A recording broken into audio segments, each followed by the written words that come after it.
Welcome to Between Love and Hate, Episode 4 Old Wounds and New Wounds. There was a lull after the lunch rush, so Ariel decided while the waitstaff was cleaning tables to restock napkin dispensers and wrap napkins around silverware to set out, that she would help out by cleaning off the bar of the restaurant as well. As she cleaned off the last of the bar and made sure everything was getting in place, Jordan sneaks in. He creeps in behind Ariel and puts his hand over her eyes and whispers, "Guess who, bitch?" Bitch was a term of endearment for each other. "Bitch, oh my god!" The two hugged each other. Ariel offers Jordan a seat and have something to eat, but Jordan declines a meal.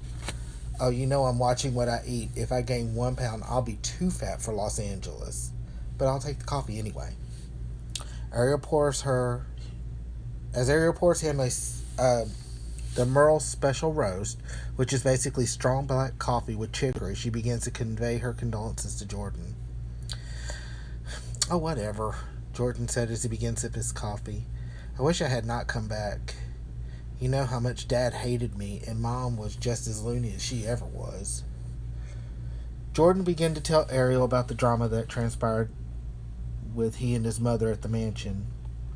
"I'm so sorry to hear that, Boo," she said as she poured him another cup. "So where's Nick?" Ariel asked. "Is he at the hotel?" We split up," Jordan said. "After 17 years, he could not handle the fact of my success, and he was becoming increasingly jealous of the fact that men still want me." Ariel was stunned. She thought after the shit that went down when Nick and Jordan began dating, he lost his best friend over it. "I am sure if Chance was here, he'd get off the fact that he and I broke up," Jordan added. As she was wiping up a small corner at the counter, "You know, Chance needs to get over it. He has always been jealous of you.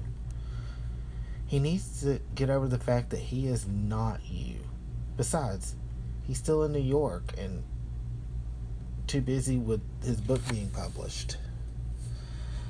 "Yeah, bestseller from what I heard," Jordan quipped. "I guess he's not doing as bad as we thought. I hope he got some plastic surgery, though. You know, he's so plain looking." Ariel just came up with an idea. "Hey, you know what you need? How about you go to the hotel and freshen up and we go out to Grand Central tonight? You know, like the old days." Grand Central was an old train station turned local gay bar where any drama was known to happen under one roof. Usually it was drama between Jordan and Chance. The two were always competing with each other, and Jordan usually won. He could not stand the fact that Chance could not beat him at anything, and he made sure to always one-up him. "Maybe tomorrow night. Right now, I'm just so exhausted. I think everything that went on with Mom today and all this, I'm just tired. I'm just going to go back to the hotel and get some rest." "How about a rain check?" Jordan yawned. "Well, tomorrow's my day off. Maybe we can spend some time together." Ariel could always find a way to cling to her friends whenever she sees them. "Call me." Jordan hugged her and sped away in his rental Mercedes-Benz. Later that evening, after Jordan checked in the hotel, he decided to wander down to the bar for a quick drink before he went to sleep. Jordan entered the small bar where a TV was blaring and there was only a few people and the bartender. He sashays up to the bar and says, "Grey Goose Martini, please." Jordan was a label whore. He had to have expensive clothing, expensive cars, and even more expensive liquor. As he was waiting for his drink, he looks over to see Chance sitting in a booth with his laptop and a cocktail. He grabs his drink and walks over to Chance. "Well, I'll be damned." Chance looks up and turns white. "Jordan, I have not spoken to you in 17 years, so why should I start now?" Chance stares at his computer, working on his research for Tempest. "Why don't you just go somewhere else? I cannot be bothered." "I see we haven't changed much. Same plain look, same nasty attitude." And he expects him further. The only thing different is the package got a little bit larger. Diet much? Fuck off, asshole! I see you're following Cher's pioneering efforts and filling yourself with silicone to recapture your long-lost youth. Chance snarled. Give it up, honey. You're not 21 anymore. You're still as hateful as ever, Jordan yells. You're still deep as a frisbee, Jordan. Chance then collects his junk and begins to walk out. Jordan grabs Chance by the arm. Look. Can we just call off this war? I know we have our differences in the past, but Chance still then stands tall. His breath becomes very heavy. Differences? You could never stand for me to be happy. You had to steal everything that made me happy, including Nick.